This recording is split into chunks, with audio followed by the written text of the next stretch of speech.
Hey, what's up there, YouTubers? It's me again, Brian, aka Gamer55551, and I am back with a review/thought video for this week. And for this one, I want to take a look at my thoughts on the movie Tron Ares, which I just came back from the theaters seeing, and season 1 of Hulu's revival of King of the Hill and all. And if you're interested, and if there's any part of this video you wish to skip to or anything like that, timestamps will be in the description of this video, assuming you're watching this on YouTube or Patreon.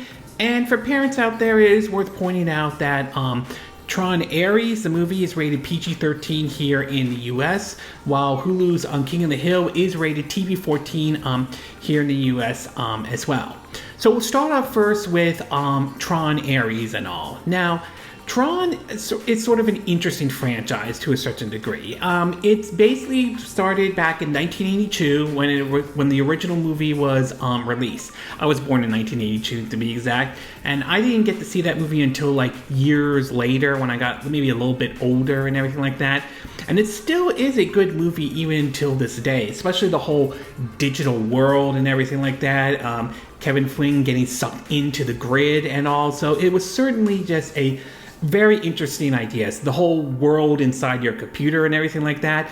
You don't often see stories or series as much as something like that, though. I think the closest I could think of, at least what could pop out of my head, would be the 90s show Reboot, that computer animated one, and I don't know why I remember this. It's just somehow, I think something called Superhuman Samurai Cyber Squad, something like that as well. But other than that, though, Tron is still sort of a classic in my book and sort of a cult hit for a lot of fans, to be exact. Then we started hearing rumblings of a sequel to that, which later would be released under the name Tron Legacy, released back in 2010. And that one is also very good. It's obviously the visuals looked a lot better than they did in 1982, but still holds up very well, especially the story with, Kevin Flynn and his son Sam Flynn and all, who Sam managed to get himself into the grid and try to find a way out along with his dad, along with running into Cora, if I'm saying her name correctly, and Q being sort of the enemy this time around and all, especially with music from Daft Punk and everything. So that was certainly really good indeed, and a classic in its own right as well. But after that, though, we never knew if a third one was going to happen in any way. I mean, despite having Tron Uprising, though, it only lasted one season and supposedly ended in a cliffhanger and all, which is a bit unfortunate, though, to be exact, though. There was rumbling about a third one for quite some time, but supposedly it didn't happen due to claims that Tomorrowland, a movie that Disney did, bombed at the box office, and that kind of put sort of the franchise on ice, although it was reported it wasn't canceled at all. Then we started hearing rumblings that the third one was a go-ahead, with Jared Leto playing a role in this one, though. And I was sort of happy to see that they were going to do a third one, to be exact. And then, of course, the trailer dropped, and it showed basically, folks from the grid making themselves into the real world and everything like that. Something that was kind of teased to some degree near the end of Tron Legacy to a certain extent. And so this movie was definitely on my radar to see and all. Well, after coming back from seeing the movies and everything like that, I will say this. I'm not going to say that Tron Ares is perfect, nor will it overtake the original 1982 movie, to be exact, though. But I will say it is not as awful as critics are making it sound like it is. I would say, to me, it's as good as what Tron Legacy was, and I don't think that's necessarily a bad thing in any shape and any form. So I'm going to break it down into what I like and what I didn't like, mixed, and I'm not 100% sure about, though. In terms of what I liked about this one, I like how the Dillingers, basically, he was sort of the main villain in the original 1982 Tron movie, though. I think one of his relatives made a brief appearance in Tron Legacy and all, but was sort of the main villain in both in the real world and the digital world in the original Tron movie. I like how this time they play a more important role this time, and in some ways the story does kind of focus a bit more onto them to a certain degree, especially his grandson, and even I think basically, you know, like I think like basically like his especially his grandson's mom and everything. So I really like the idea how at this time it focuses on them, not as much on Sam Flynn or the Flynn family, to be exact though. Obviously Tron Legacy did focus a lot on Sam Flynn's family and everything. This time around, the Dillingers though, so if I'm saying the name correctly. So I really like that they focus on that one, indeed. The next thing I do want to talk about is that I like the fact that this movie also has some nice callbacks to the original Tron movie.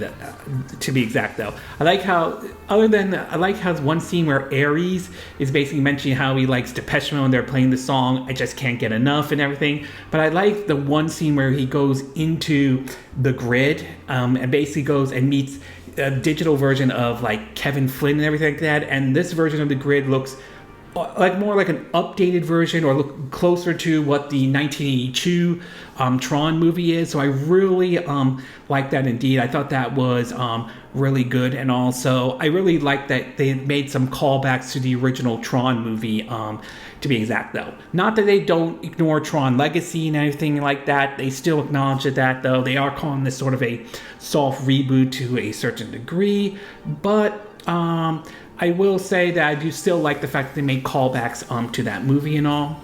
The next thing I do want to talk about is obviously the big selling point is the visuals, and the visuals are really good in this movie. I do like from some of the character designs of it, especially the characters who live in the grid and everything, to, you know, everything from like the speed bike with, you know, gets out that line wall and everything like that, to those like flying like vehicles and all, like that sort of looks like this to a certain degree if I'm doing the design right and everything like that. But the visuals of it look good, and the soundtrack is also good. The one from 9 Inch Nails and everything like that. Don't get me wrong, I like Daft Punk. I like the music that they put in Tron Legacy. I still think it's good and everything like that. But I also think 9 Inch Nails did a really good job with the soundtrack on this one, though. I like some of their music, to be exact, though, ranging from songs like The Day the Whole World Went Away to We'll Be in This Together Now, to my favorite one. I think it's called Dead Souls, and I believe that was in the 1994 movie The Crow, starring the late Brandon Lee. So I do think 9 Inch Nails music was really good for this movie and all. And last but not least, I will say the story itself isn't that bad in any shape and any form. I like the idea of having folks from the grid come to the real world and everything. I do like sort of the premiere of like the whole issue with AI to a certain degree. So I think from a story standpoint, this isn't bad and everything like that.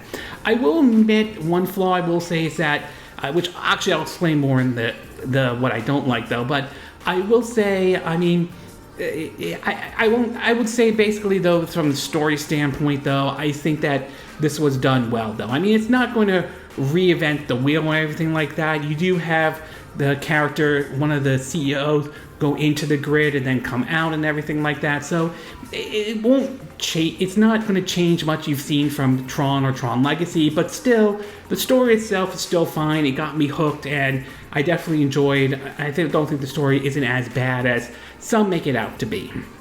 As far as what I don't like, mixed or not 100% sure about, I will say I am kind of mixed in terms of how characters from the grid invade or come and invade our world and everything like that.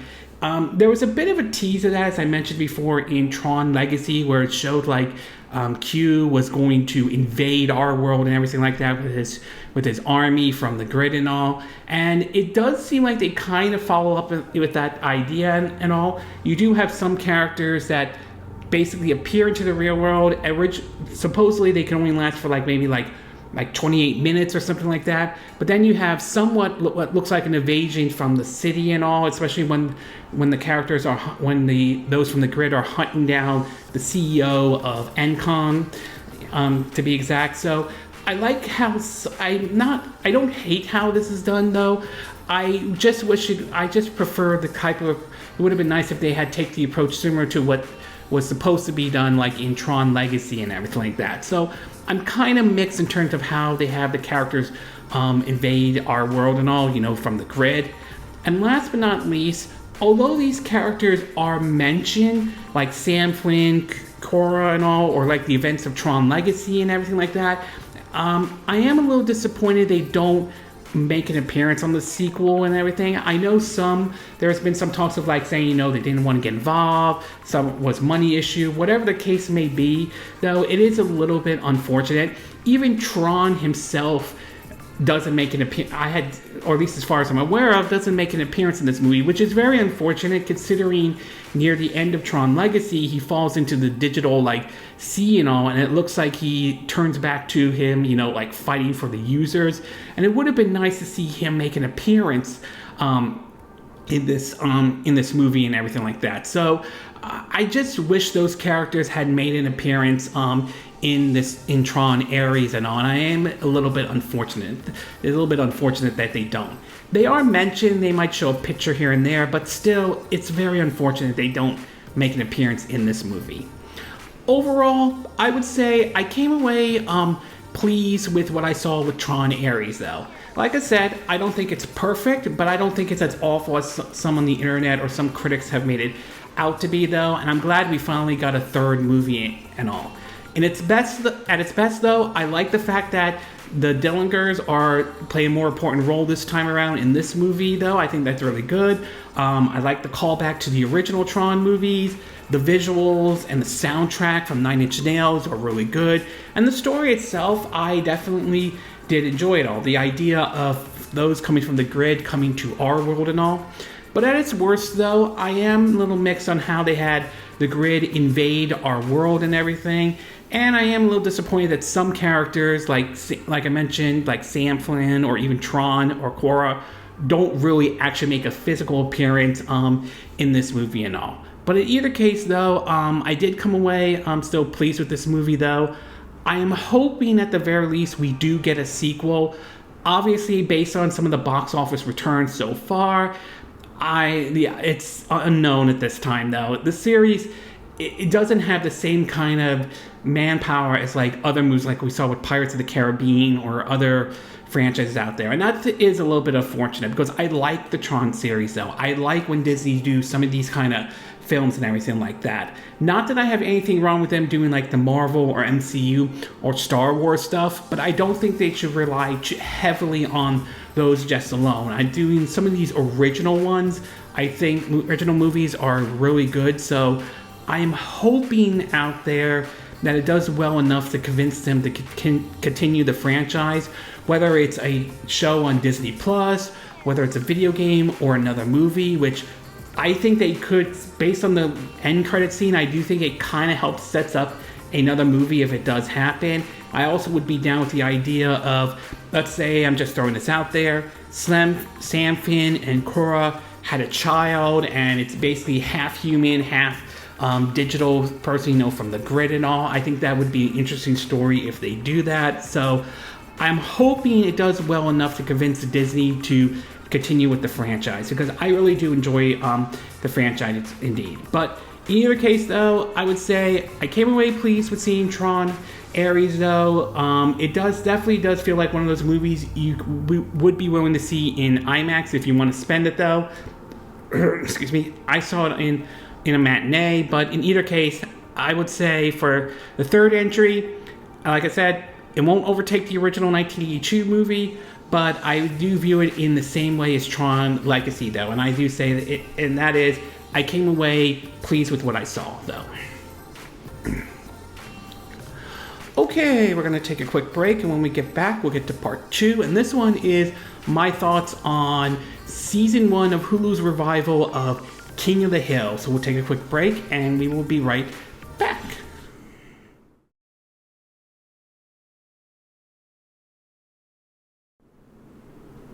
Okay, and we are back with part 2 of my double review/thought video. And for this one, I want to give my thoughts on Season 1 of Hulu's revival of the King of the Hill series, though. Now, I remember being, back in when this series premiered, I think it was when I was in possibly like I think in elementary school or like during when I started to enter junior high though.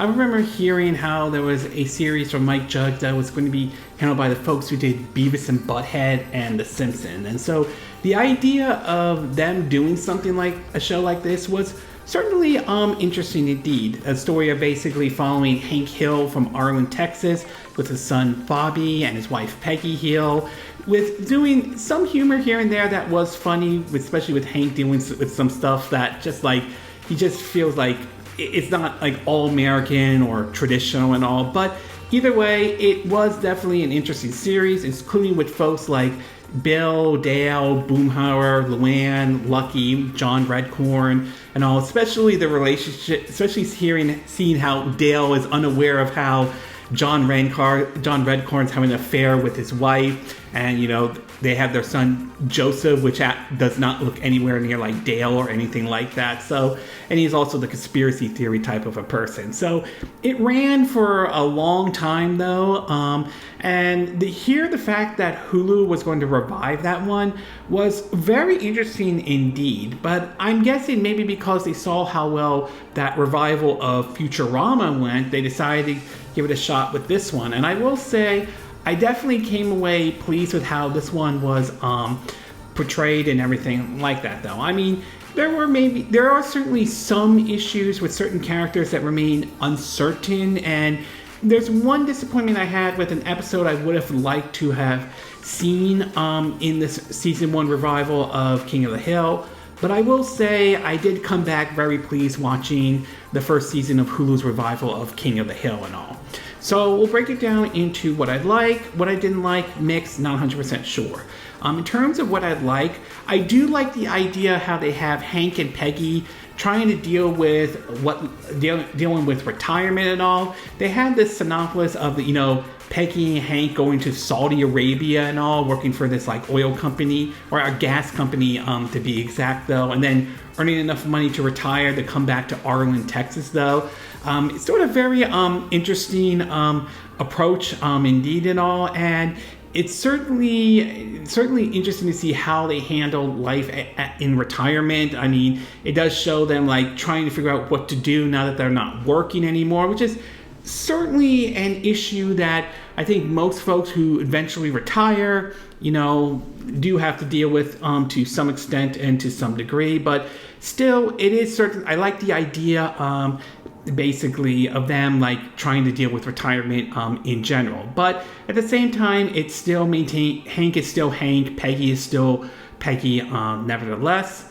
The next thing I do want to talk about is that it was sort of interesting, but I like the idea that now Bobby Hill, who's more grown up, he's in his 20s in this revival though, running a Japanese-German fusion restaurant of some type. It's sort of an odd thing for him to do, but nevertheless, it is certainly interesting to see him run this kind of restaurant indeed, as well as, not to mention, we start seeing his relationship with a much older Connie, who made it from the original King of the Hill, now more of as an adult. I thought that was certainly interesting indeed, along with Joseph, who looks like he works in like construction to a certain degree, but still the idea of him running a restaurant is interesting indeed, because in the past he talked about being a prop comic and all. So for him to do this is sort of neat though.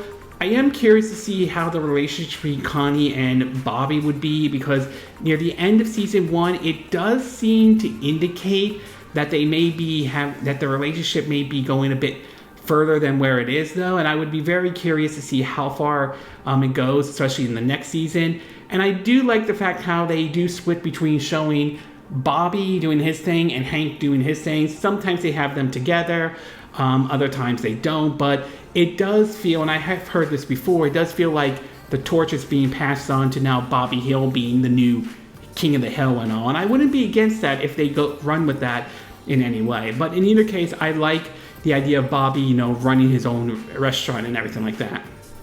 Well, the next thing is also there is some funny moments in the show, though. Obviously, it has the serious moments, but it does have its funny moments, though. Obviously, Dale is basically funny as well. The conspiracy theory type of thing. I like how the fact that one time he kidnapped Hank Hill because of the fact that he suddenly started finding soccer interesting, that he believes that the Saudi government brainwashed him and everything. I mean, he still maintains that conspiracy theory stuff. I mean, Boomhauer is still Boomhauer, and Bill is still Bill, and everything like that. So it's just sort of, there are certainly some funny moments, including when John Redcorn makes a comment of basically selling his John Redcorn, talking about that how Dale will give this Redcorn to his wife, and he makes comments like, I've been giving it to your wife for this amount of years and everything like that. So, I mean, there are definitely funny moments indeed. Don't get me wrong, there are some serious moments, but there are certainly some funny moments nevertheless. So I definitely did like that.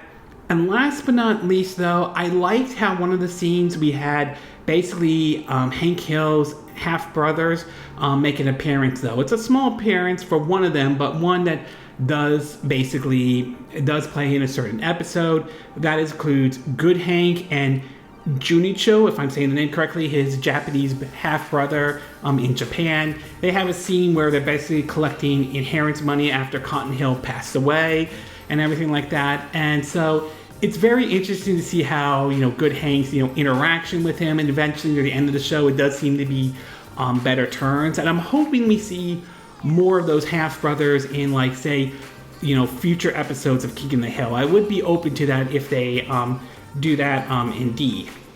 As far as what I don't like, I'm mixed and not 100% sure, though. There are three that I could think of.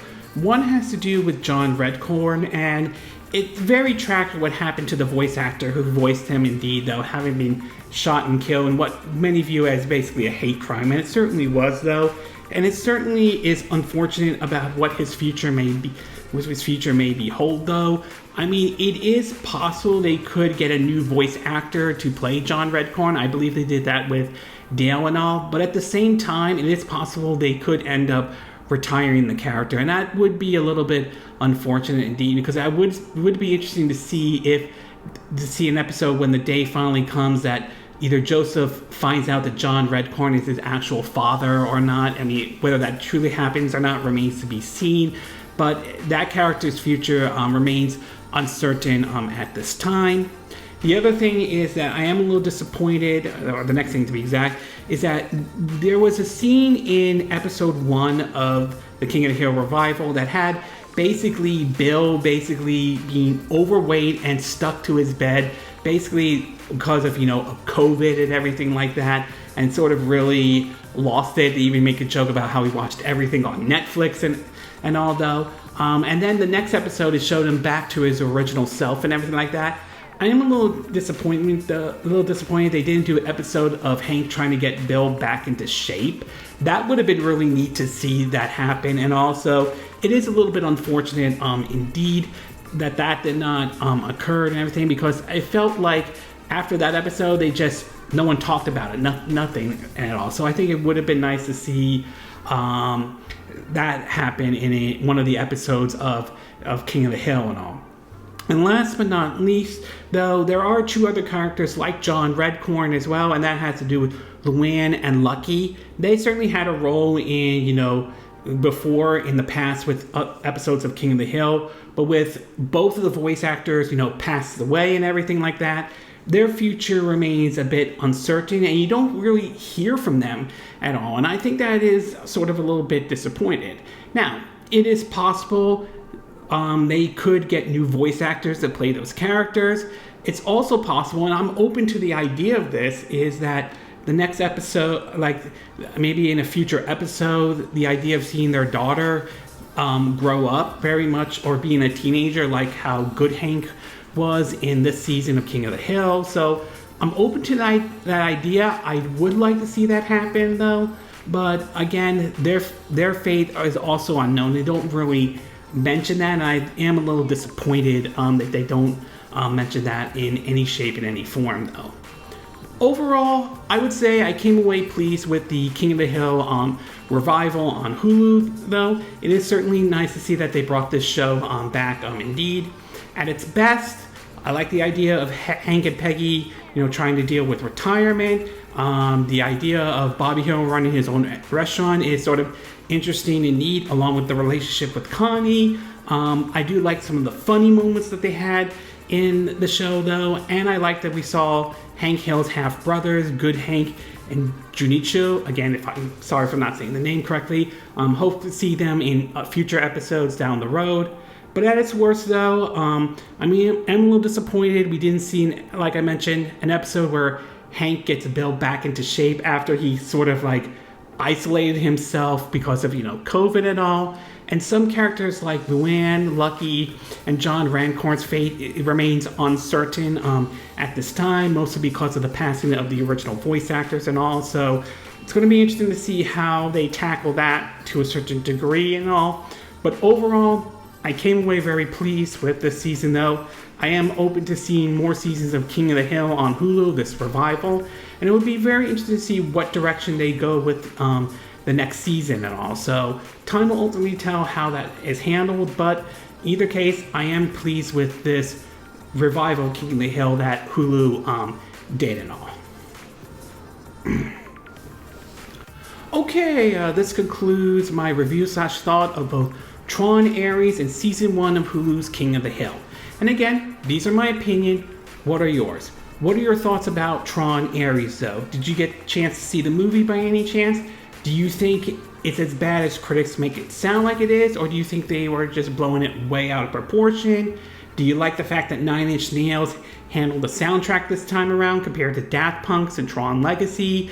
Do you like the idea of those from the grid coming to our world and everything? And what are your thoughts about the revival of King of the Hill from Hulu?